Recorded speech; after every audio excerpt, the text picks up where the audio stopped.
listening to Downworlder Dish, a Shadowhunter Chronicles podcast. Hello, everyone, and welcome to episode 33, where we will be discussing chapter 16 of City of Ashes, A Stone of the Heart. I'm Kristen. I'm Robin. And I'm Amanda. My name is... Wow, Robin, you were real quick to come in there. Because I couldn't stop laughing. Kristen's a rapper. Named after a candy. Maybe a Tootsie Roll wrapper. No, M&M. Get a candy. Uh-huh. Sorry. That went really high. Oh my god. You guys have been inhaling tamale fumes too long. Oh, it's amazing. Yeah. We're anxiously waiting for them to be ready, and this is like... The final countdown. Yes. Final countdown. Robin came to my house early today, and we have been slaving over a hot stove for hours. A She taught lukewarm me stove? Yeah, my stove sucks.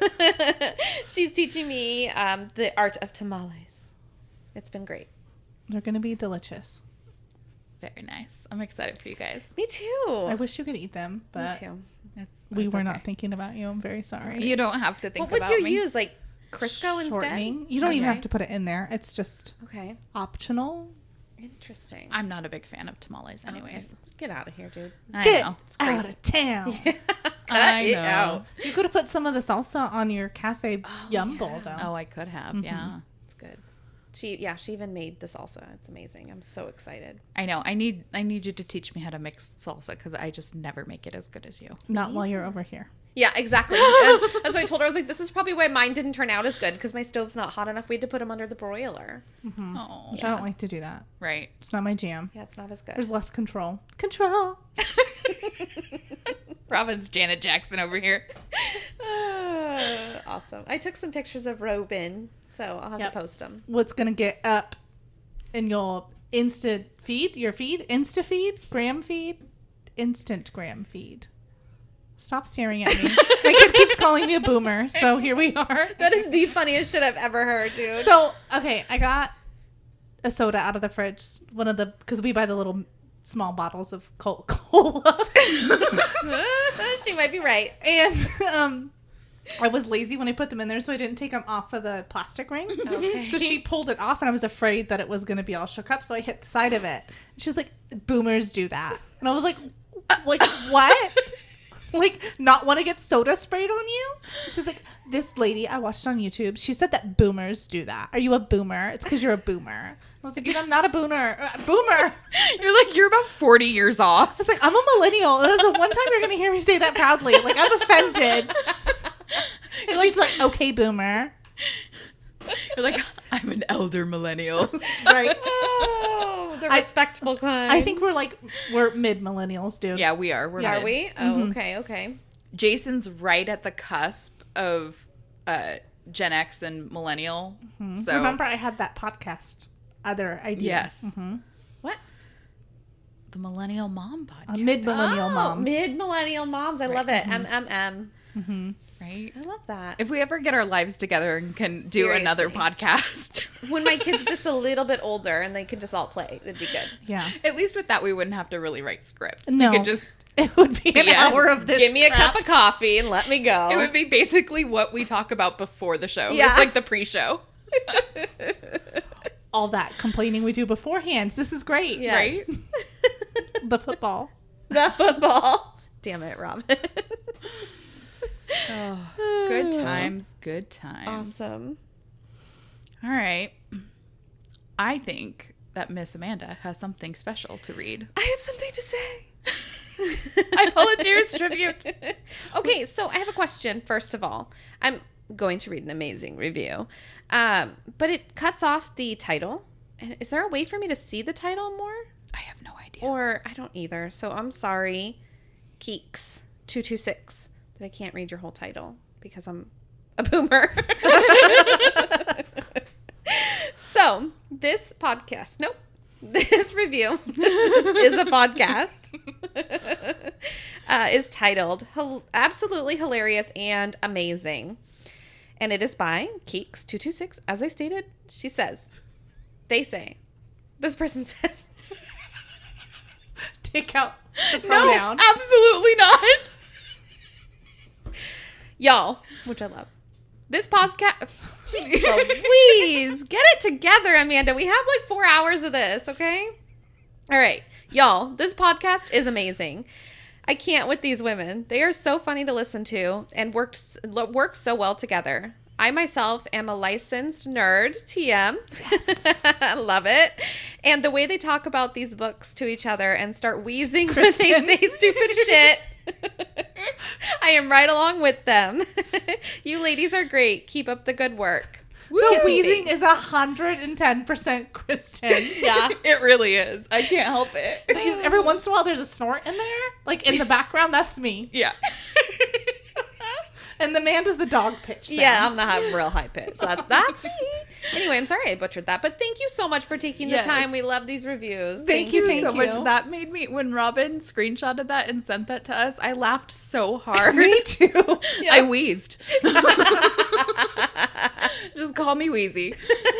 I'm gonna get you that little penguin from Toy Story. Oh yeah, the one where his squeaker's broken. Yeah, Wheezy is his name. Oh my gosh. So what do you say we cut the chit chat and kick things off with Robin's recap? Previously on Downworlder Dish. Claire and Luke are left grasping at straws, trying to figure out their next move, whilst imagining the horrors that will await Jason Idris. Maya, feeling deflated as the tires on the unused bike I have sitting in my garage, sneaks out of the bedroom window and plods along to Simon's. If/how she knows how to get there will remain a mystery because she's attacked by V-Tang and Agger Mom. The rest of the chapter follows Cassie's favorite writing style in this book, flash scene. As thus, I will recount the Clary/Luke and Jace/Alec in their entirety, not necessarily as the book has written them. Clary and Luke finally realize Maya left, and judging from her Dear John letter, Kristen, she's off to see Simon. Clary calls over, waking her newly nocturnal BFF. He hasn't seen Maya, but it's funny she's calling now because it sounds like someone's breaking in. The phone goes silent, and who appears on the other end? None other than... Dun, dun, dun! V-Tang! Meanwhile, at the Institute, Jace is thrown into a Seraph Blade prison by Quizzy McGuire, who instantly lays out her maniacal plot to trade Jace for the mortal instruments. Once she leaves, Alex enters, telling Jace that he didn't actually turn on him, #Parabatai life, and is going to help him bust out. He convinces Jace that he might have super extra special Shadowhunter skills, and to try to leap out to the rafters to GTFO. She said skills with a Z. That's what they are. Oh my goodness. Oh my god. It was so great. All right, we jump straight into the action with Clary justifiably freaking the fuck out because her bestie has been vamp-napped by her evil daddy-o.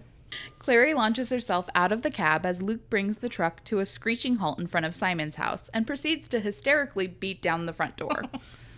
Luke catches up and is all, what about the neighbors? And we're all like, screw the freaking neighbors, right along with Clary. That sounded bad, but you know what I meant. Fortunately, Clary remembers that she has a key to Simon's house attached to her belt. Because she's Serious janitor? Wait, you stole my joke. Sorry. It goes along with the zip-off pants. Like Zeke. So I have questions. Clary's short, so does she have to get like pelvis to door every time she has to open a door? And does she have a retractable key ring? Does this mean she's been running around killing demons with a jangly set of janitor's keys on her hip? I've only seen this once, and it was in Gilmore Girls, and we all know how realistic that show is. But have you guys ever heard of keeping your key ring on your belt? I'm assuming it's on a... Maybe it's on one of the ones you push down and it opens. Carabiner? Yeah. I keep wanting to say Caribbean, and I know that's not right. Like she's a rock climber. Excuse me. But it definitely would make noise. Because I imagine it's at least her ring. key as well, or Luke's. Right, so she has a key to Luke's house, a key to her apartment, and a key to Simon's, minimum. So dorky. I love it. Right. I mean, it makes sense if she's not carrying a purse. I mean, she has a pocket, but... Well, I mean, I get it. I was a latchkey kid. I had a lanyard with a key on it. oh, okay. Because you're Andy. Yeah, my husband does that. He puts them around his neck. But it was because I always lost it. And, like, I get it. But, like, on your belt, it's just such a weird thing. It is very weird. And more than one key. It's not just your house key. It's like your set of keys. I also find it interesting, now that we're talking about this, that we never hear about her carrying a backpack again like she did when Rat Simon became a thing. Yeah, like first, It first was just book, their coincidence, you know. and then, this part of... I mean, I think that she mentions her backpack a little bit in the beginning of this book, Okay. but not much. Yeah, well, yeah, she's a shadow hunter now. She doesn't need I guess. sketchbooks. Right. That's a good point. Well, I think she was like in between homes in the first book, so Okay, she was that's carrying true. everything on her back. But she didn't need to bring it to the party. Anyway, whatever. We She's went over Dora. that. Backpack. I don't know if Love that's it. the right. I think so. I don't know. Your kid was obsessed with Dora. Dude, she was. Mine skipped it. It was too much. Well, then she met Diego, and then she was all about Diego. Awesome. Screw Dora. Yeah. Okay. So, using the key she momentarily forgot she had affixed to her person, Clary opens the door and heads into the eerily quiet house with Luke bringing up the rear. And, okay, Luke, you've been doing so good at parenting, but you're going to let her go into the house first? How did she beat him? He's a freaking wolf. And he's like 6 foot tall. Like, your legs have got to be 3 times as long as hers. Yep, 3. Sorry. He just looks like one of those guys on stilts at the fair. Yeah, he has no torso. Like, he's just all shoulders. Just shoulders to legs. Oh my I'm gosh. just upset you didn't say thrice as long. Yeah, sorry. That's a good point. Okay, so nothing looks amiss as they move through the house, searching for Simon. At this point, we get another abrupt reminder that Simon and Clary's relationship, the one that ended the night before when Simon unceremoniously dumped Clary's ass, lasted a whole 2 days. That's crazy. Right? Because That she's is like, crazy. I just kissed Simon at that sink a few days ago. And I'm like, wait, what? Everything goes so slowly. It's just... I don't know. It's like, isn't it funny how bad relationships always seem longer than they actually are, even when you're not the one in the relationship? We're awkwardly nodding right now. Right? But it also just reminds us that Jace and Clary have only known each other for like 3 weeks. God, that's weird. That is crazy. I don't like that. No. I know. I'm like, they have too close of a bond for them to have just met. Like, I feel like this needs to have been... Dude, it was love at first sight. It's too much. I can't handle it. But that's one thing that I really get frustrated with about YA books. And I mean, all novels in this kind of like fantasy realm situation is it all happens so fast. Like there's not time between for like the characters to like develop their relationships. Everything seems like going at warp speed. Except Harry Potter. Right. Because it was staggered 7 out. years. Yeah. Jeez Louise. What? Get out of here in your judgmental eyes. Okay. Judgy eyes. Nerd. Anyways, yeah, it's just one of those things that Yeah. it always pulls me out of the story when they mention something like that. I wish they would just like not talk about it, so then you can just feel like it was longer. I mean, You know what I mean? You know what it's like, though, to be a teenager. Everything is, like, so intense, your feelings at that age and Yeah. everything. So, I don't know. And it's all like hyper consolidated. Like when you start hanging out with a new like group of friends and then you're hanging out with them every day and then Yeah. all of a sudden it's like This is why we can't have anything nice, Robin. What happened? She just knocked over her computer. Ugh. Sorry, that was so. We have two. Do you want to, like, instead of balancing it? I can't You're remember over what it? I was saying. You were saying some smart Hyper. kid shit.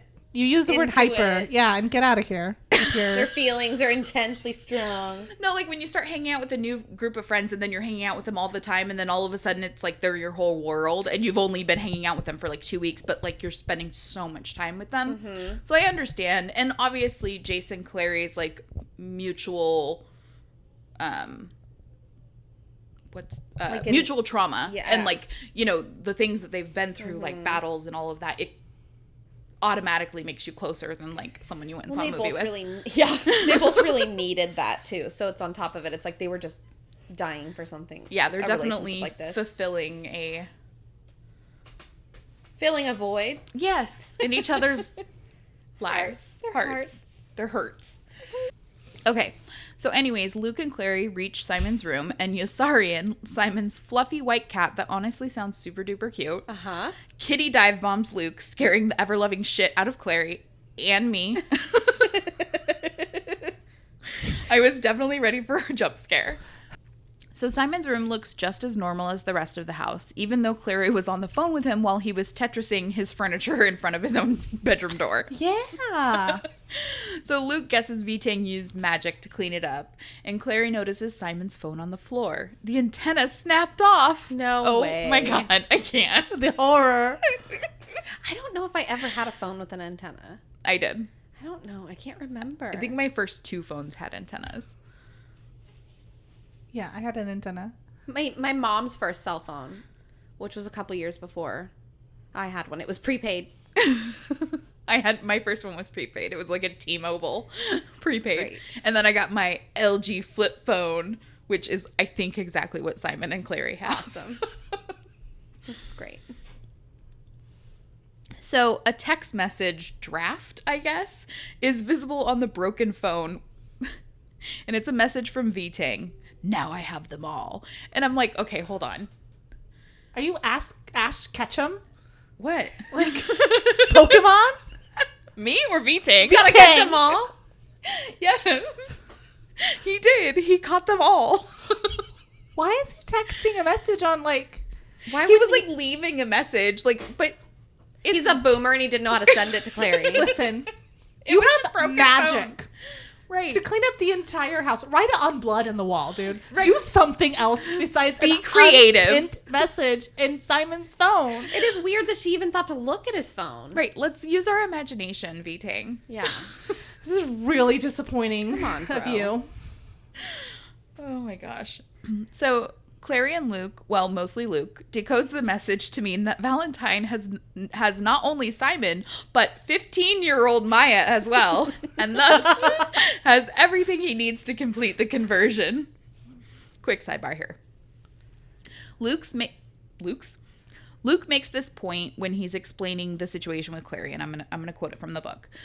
When the spell was created, the spell to turn the soul sword to darkness, the word teenager hadn't been invented. In Shadowhunter society, you're an adult when you're 18. Before that, you're a child. For Valentine's purposes, Maya and Simon are children. Okay. So this is in response to Clary saying, but they're teenagers, not children. But, oh, geez. So I have been running off of the theory that the reason Maya had to be 15 is because, as she explained in chapter 1, werewolves come of age at 16. However, what Luke is suggesting is that 18 would be the cap for adulthood regardless, because that would be Valentine's understanding of the word child, which seems kind of weird because this is a spell. It's not a Shadowhunter spell. It's like a warlock spell to convert, right? It was in one of the warlock books, right? I don't know. But, like, it just raises a lot of questions. And it's like, okay, so if she could have been, like, if she just needed to be under 18, then we could have had a reasonable age for Maya. Her birthday could be next week, right, and it still would work. And she could be 17, and it could all be normal. But no, she's 15, and it doesn't make any sense. I'm going to be really upset when, at the end of this book, it, like, there's something that wraps it up and she's like, I lied about my age. And then I'm going to be like, fuck, I totally forgot about that. I caused such a stink. What was that? I think that happened in the last book. Something had happened and I was like, wait, no, it's because of the different version. Yeah. She had fixed it. So it was the ring. That's right. That's right. So Luke's theory seems pretty solid, but the question is why? Why would Valentine change course and go out of his way to find the one vamp and one werewolf who would specifically hurt his children? There's only one answer. And I will quote from the book because it's just too good. He's a dingleberry. Jace, said Clary. What do you mean, Jace? What about him?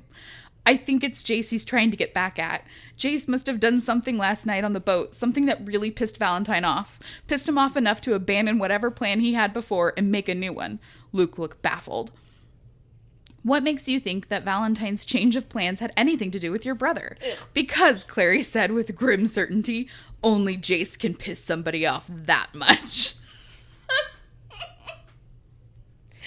It's just one of those things. It's like, yeah, it's true. It's what we've been saying the whole fucking time. Fair.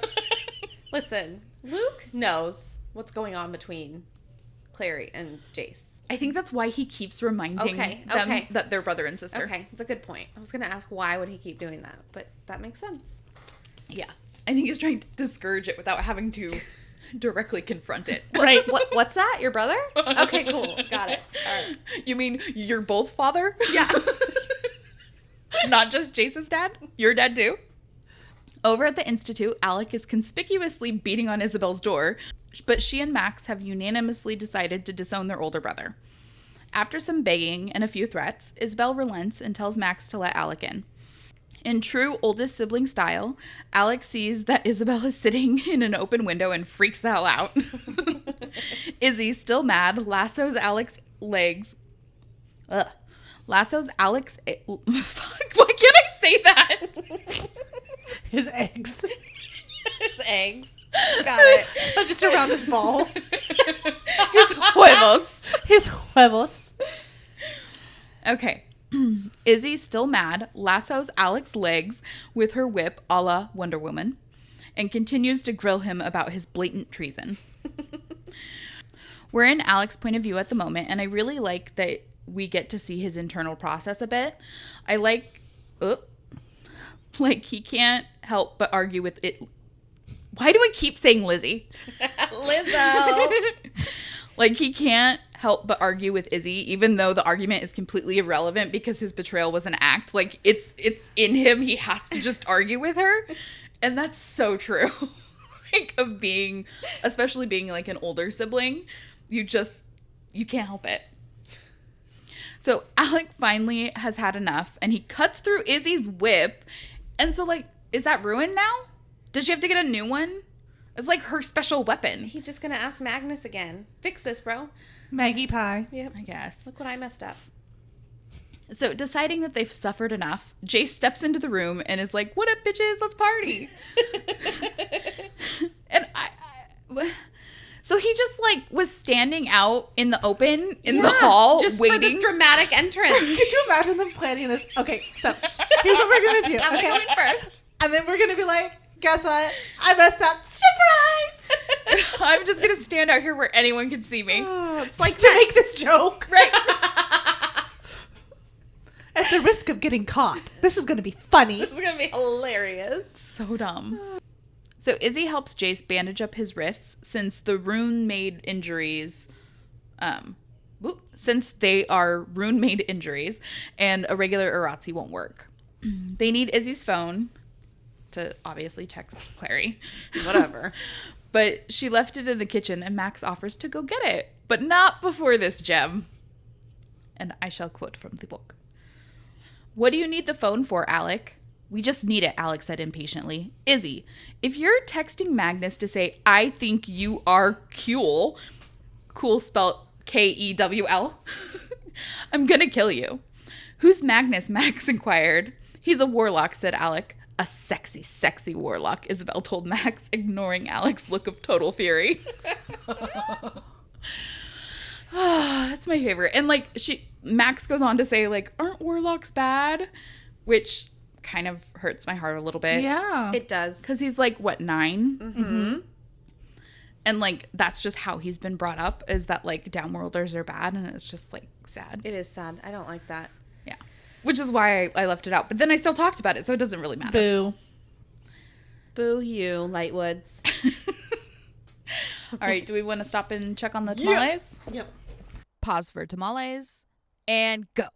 Okay, so Izzy asks about, like, what's the plan now, guys? So Jace tells her about the Inquisitor's plan and how dumb it is, and Izzy gets all appropriate sisterly-like and is like, she can't do that. No, sorry. And Jace is like, yeah, I don't want to be here when she realizes how dumb that plan is, so I'm outie.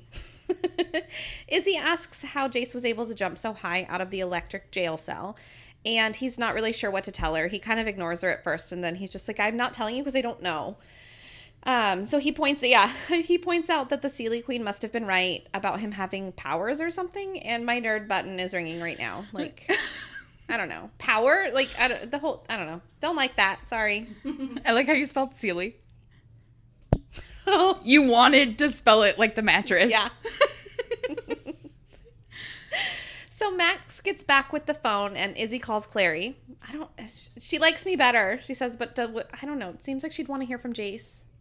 I don't know. Anyway.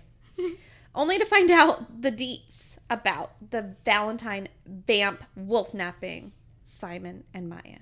Okay, so hold on one second. I think because I know it feels like it was 40 days ago, but it was just the night before. Clary and Jace are still kind of like avoiding each other. Okay.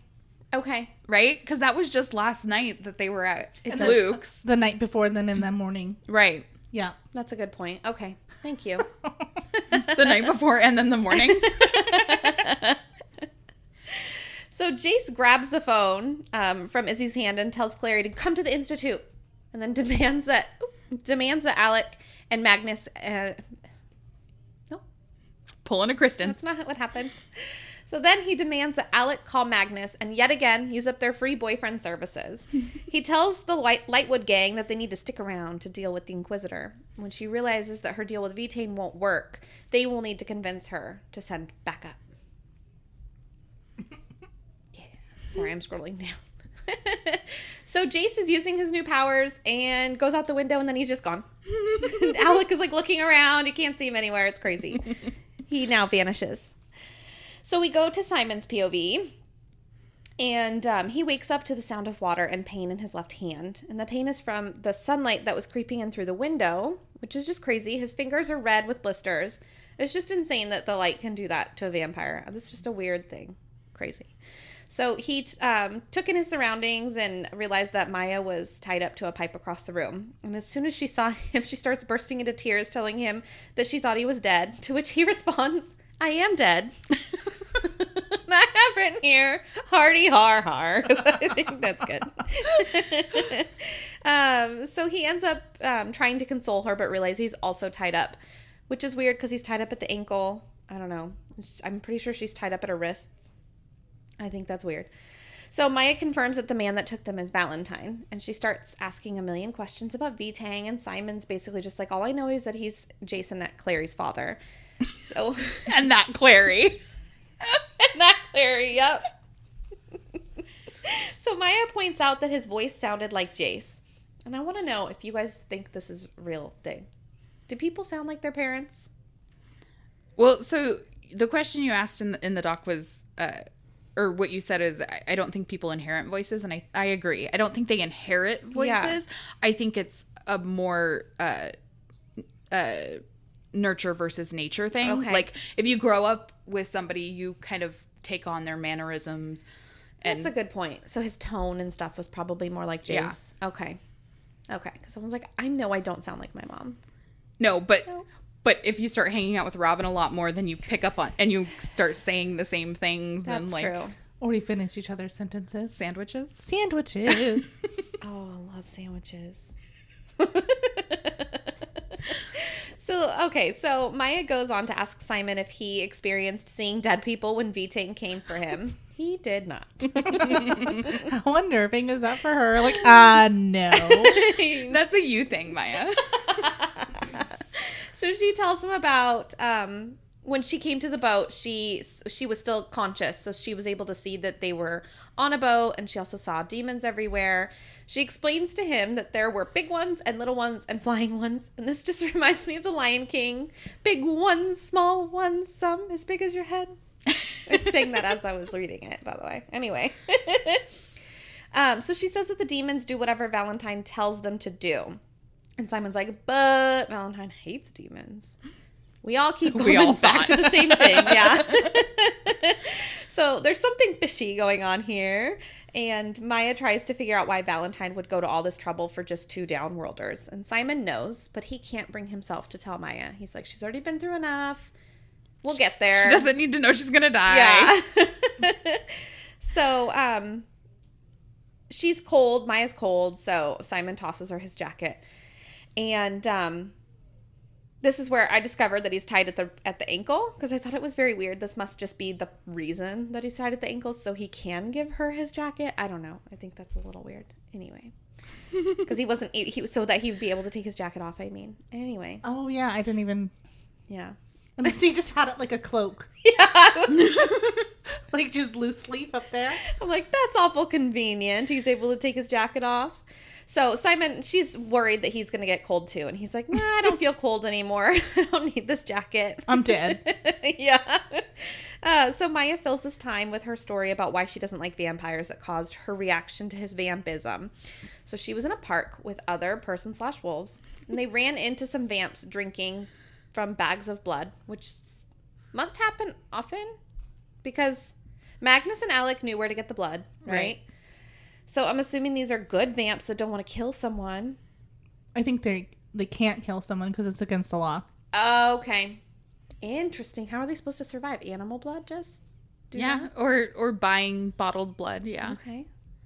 They got to go to that Takis or whatever. Yeah. So there was a fight for some reason between the vampires and the person/wolves. And a vampire literally ripped one of her friends in half. His insides fell out and they started eating him. And so she was very clearly still really traumatized. My question about this is, don't people eat people? Like, wouldn't they? Did they just eat animals? Do they have a code of conduct? Are they not allowed to eat humans? So when they wolf out and like early on, like before they can control it, like when Luke first wolfed out, like he woke up and he didn't remember anything that happened, like, and he ate a small animal or whatever. I don't think that werewolves like go around hunting for animal food because they can eat regular food when they're in person form. Okay. Right. They were eating pizza and stuff. Yeah. Okay. I wonder if you just overeat the day time when it's a full moon, so then you're not hungry. Okay. Right. I have no idea. That's So a like good question. you don't like end up with like a whole like array of squirrels around you or something. Yeah. Like what we I just was thinking did. a deer. Yeah. Just overeat. Okay, well, I don't know. I just felt like maybe she wouldn't be as grossed out if that was something that she might have done herself because she was a wolf. Person/wolf, if you will. Anyway, she admitted that she knew Simon would never do that. And it sounds like, and she was just kind of sad for him because he was so human when they met.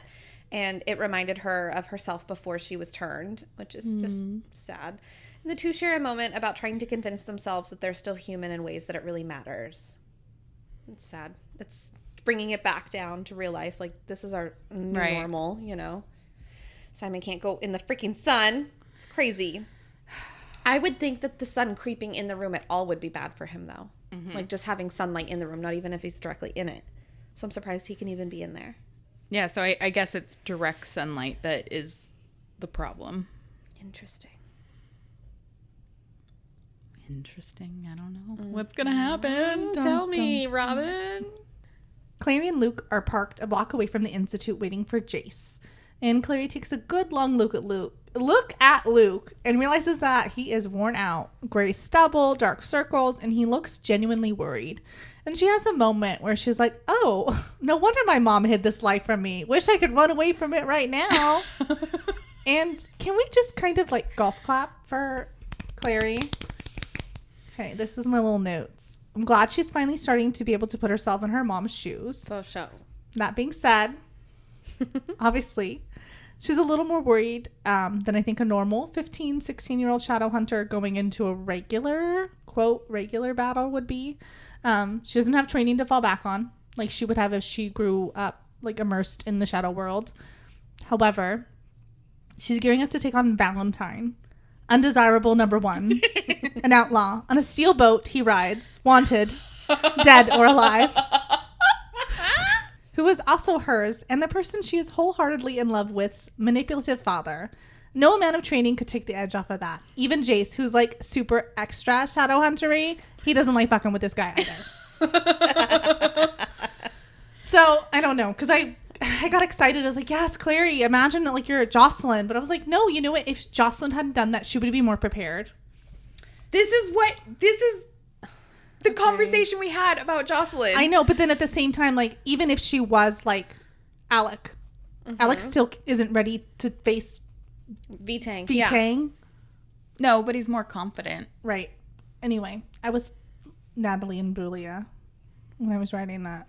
Naked? Torn. Oh.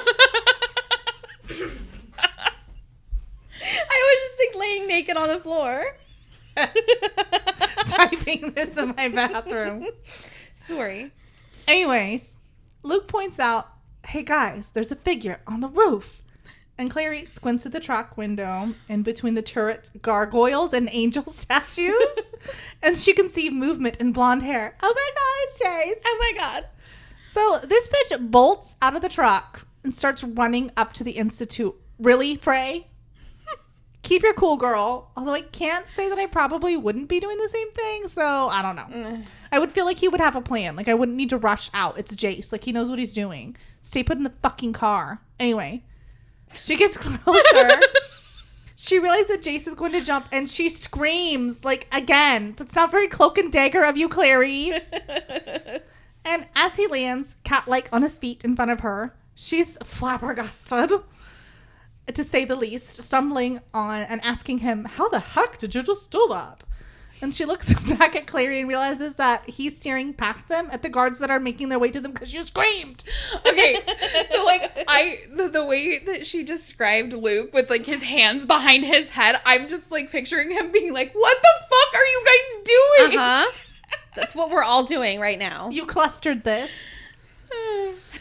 The more concerned siblings make their way to Luke's pickup and jump in. I don't like that. I love it. Luke hits the gas and veers around the guards just in time. And one of the guards, Malik, takes out a throwing knife and aims it at their tires. But before he's able to throw it, this lady guard jumps onto his back and struggles for the knife. And before we can see what happens, the truck turns a corner. We are back on the SS V-Tang, and Simon is watching Maya have a restless sleep. He tries in vain to calculate the time outside, using the light peering through the window as a makeshift sundial. But he learned it at camp. Yes. But he's got bigger fish to fry. That's not what I said. Nope. I liked it. He has bigger problems to contend with than not knowing what time it is because he's thirsty for blood.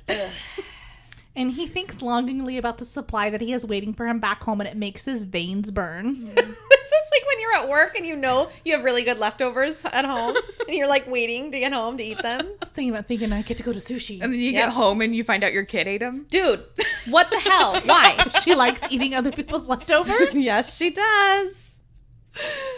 I literally have to write my name on shit. Or I have to write dinner on stuff. My kid legit ate cream of mushroom soup one time. That was for dinner. Who eats cream of mushroom soup? Like as a soup? Yes! Anyway, sorry. Omar ate the cheese for the tamales tonight. I Yeah. was just like, dude, how an entire thing of queso fresco with a dinner. Because I made tortilla not soup. gonna poop for a week. And then he put it in the tortilla soup. I don't know. Too much. It's great. Anyways, Maya wakes up and Simon watches the blood return to her face, only further torturing himself. And he tells her that she's been asleep for about 3 to 4 hours. And Maya tells him that she's sorry that he is there, but she's glad that he is with her. I had a hard time saying that, so I sounded like a robot. This intimate makes Simon smile, and the taste of blood fills his mouth. Like he bites his lip, right? Which I thought was weird. I was like, how? But obviously there's blood in his body, so... Okay, couldn't he drink his own blood? I don't think so. Yeah, I don't think it would quench his thirst quite the same. Yeah. Like, just, like, clip one of your hangnails, bro, and just, like, suck on that. Mm. Okay, but I also have a question, and I'm raising my hand. I don't know why. So if she's been asleep for 3 or 4 hours, like, I feel like the whole thing with, like, Clary being on the phone with Simon, him getting caught, and her getting to his house right away, like, I felt like that happened quickly, and then they turned around from there and went straight to the Institute, and then picked up Jace. Yeah, and Magnus was supposed to be meeting Alec somewhere. I can't remember. Somewhere with a statue or some shit. Right. So like, they were clearly on their way. I feel like one half of our group is moving in, like, super warp speed, Yeah. and the other half of our group is, like, stuck in a time suck. Like, I'm confused. I don't know. Anyway. Did I write Robin gave up. I don't know. Did I even write it? Now maybe I wrote it wrong. No, I think you're right. It sounds right. It's been a while since I read that. Because I remember him watching the sun move, and like that doesn't move in 10 minutes. Right. When I was thinking, Maya obviously would be tired. Why do you think she needed to take a nap? Like, yeah, maybe she's tired, but why? Like, oh, you fell asleep really quick. Why did it need to be? Does she need to be rested up? No, I think she's just traumatized from seeing her brother. And, right. Like, everything. She's kind of. It's just, but it's weird to put that in there and have them on that different time. I feel like it would just be to like mark time, which is why it happened. But the Right. time doesn't make sense that they marked. Right. I don't know. Yeah. It's very weird. Okay. I guess I felt like I needed to add it because I did. I don't know. Maya and Simon outstretch their hands, and their fingertips are able to brush for a moment before they're interrupted by Valentine. Like, that's either the best or worst timing ever. Like, it was just perfect. And he tells them how touching it is that the Night and Moon children are getting along at last. He's such a dick. Yep. So Simon takes V-Tang in for the first time and tries to compare him to his children. And he has Clary's sharp bone structure and eye shape, and Jace's mannerisms, which must be what Maya was talking about. What? What are you laughing at? I don't like it when you do that. I'm sorry, it's not. You said mannerisms. It made me, and then I read it and it looked like it said manureisms, and then I just thought it was funny. Okay. I made a poop joke too, okay? You really startled me.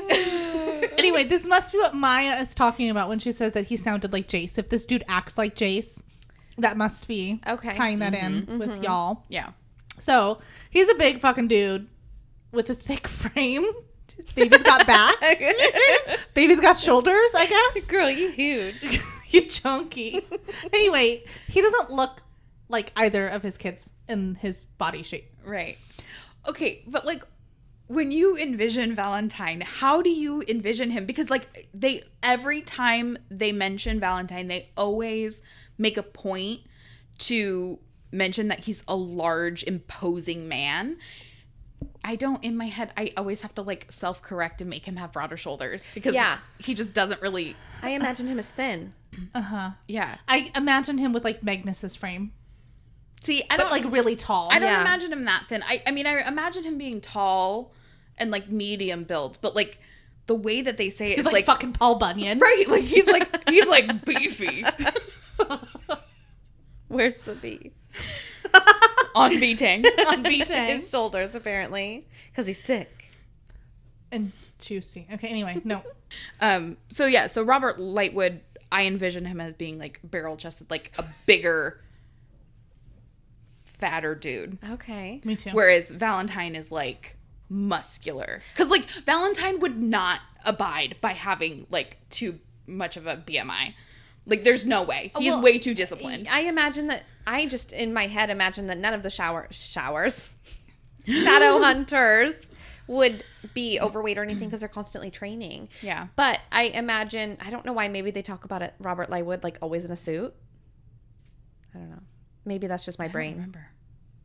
I don't either. Think so. I don't Like, think he's always that in, they do. like... That's what I picture. Yeah. Like a blue suit with a striped shirt.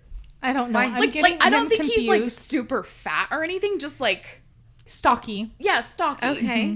Huh. It's like he's still very strong because they all have to be strong. Right. All I can picture is him in like robes. Right. Hogwarts robes. Same. And I don't know why. Same. Why? Weird. But just Robert. Yeah.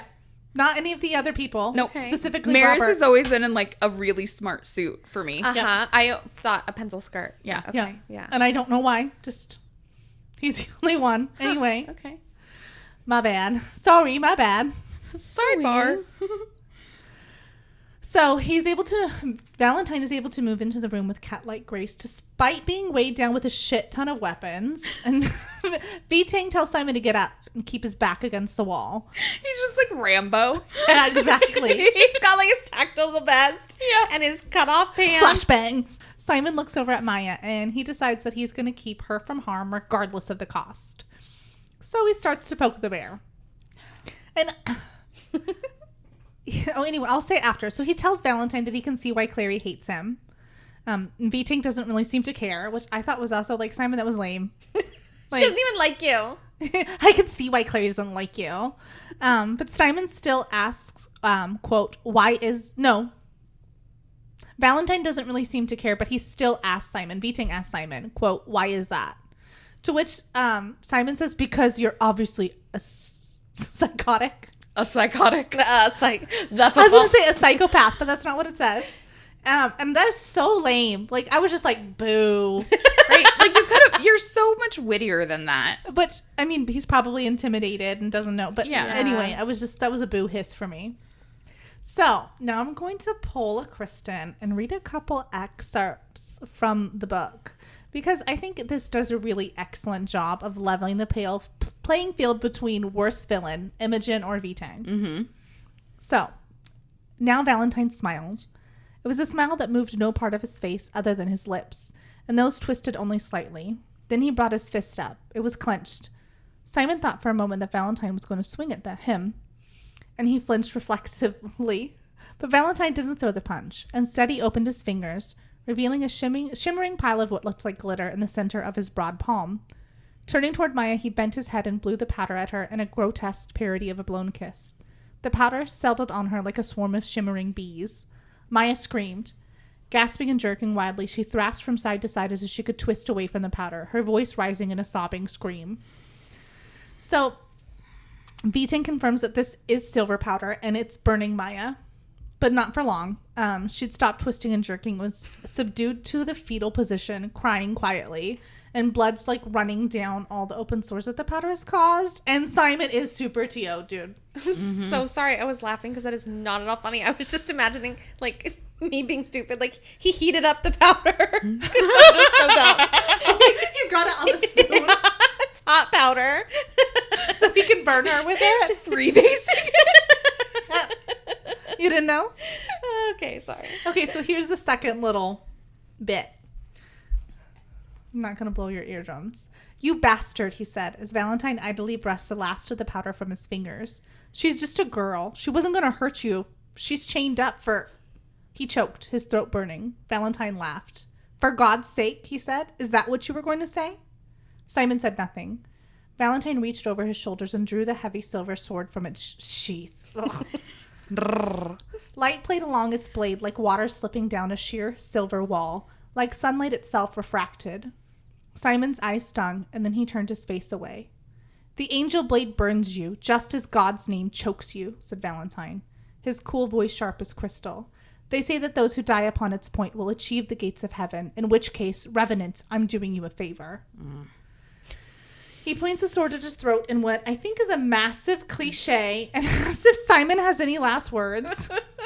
And Simon thinks of what he's supposed to say, like in Hebrew. Mm-hmm. But the words are lost, burning in his throat. So instead he whispers, Clary? And Valentine is soups annoyed. I'm picturing eye roll emoji over his face. And he flicks his wrist, slashing Simon across the throat. Could you imagine Clary being your last word? Like... Boo. But he's just, Clary. But he also knew it would piss off V-Tang. Okay. Yeah, that'll That's a good point. Get you. But you're right. I mean, this just shows how purely evil Valentine is. But Valentine thinks that what he's doing is the right thing. Whereas I feel like Imogen... she just wants vengeance. Yeah. Like, she just wants revenge. And so, like, that's all that's powering her. It's not about right and wrong and ideals or anything like that. It's about, I want to punish you because I'm mad at you, basically. Mm-hmm. Whereas Valentine, he just, he drank his own Kool-Aid. Like, he's totally bought into his own psychosis. Well, for him, I think... we always see him interacting with Clary or Jace. Mm-hmm. And he tries to put on this, like... The fake... The fake... I was going to say front, but that just sounds weird. But it's manipulation. Yeah, because, like, he like, turns his charisma on. And he's trying to be more cautious of what he's saying. And the cautious of the presence he's putting out. And he gives no shits. Because he thinks that Maya and Simon aren't worth anything. Like, they're less than... Mm-hmm. I was going to say less than people, but... I mean, it's true. That's what he thinks. Yeah, so he just treats them like garbage because he can. I have a question. Mm-hmm. Don't you think he'd want to like slit his wrists over a bucket or something? Doesn't he need his blood? I think he slits his throat out of anger. Or throat, yeah. And then They'll do it later. that like takes him to Okay. go like do the ritual or whatever. Okay. I don't think his intention was to do it there, but I think he was so mad at him that he was just like, Interesting to let a kid like that get to you when you're V-Tang. Mm-hmm. Yeah. But yeah, because we do see him so controlled, like you said with Jason Clary, that it's interesting to see how his temper flares and he loses his temper when he feels like he's safe to do so. Whereas we see him so many times with Jason Clary, like get riled up and like want to do something, and then he holds himself back. and he lets like really quickly, he Right. comes back down. That's a mad parenting skill, dude. I need to learn that. Emotional manipulation. Well, the calming down part. Because I would just be like, no, bro. I would yell at him. Get off the couch. You get down. But like classic Cassandra Clare, leaving us with Simon getting his throat slit. Terrible. Once again, cross my fingers. This is it. You're done now. You're right? such a dick. No, not. He's terrible. Okay, he was kind of funny in this chapter. I will give him that. That was pretty funny. I am dead. Like, okay. But then towards the end, he really disappointed us with that whole thing. So I don't know. I think I'm winning this one. You're not as funny as you should have been, Simon. So you prepare to die. You are the weakest link. Goodbye. There's an episode of Doctor Who where it's whatever in the future, and they have that TV show on there, and it's a robot, and you do die. Oh, So that was a very good reference. very nice. Anyway, Robot. you guys, make sure that you read Chapter 17, East of Eden, for next week's episode. For behind the scenes content and the latest updates, check us out on Instagram at Downworlder Podcast. We'll see you next time. Bye.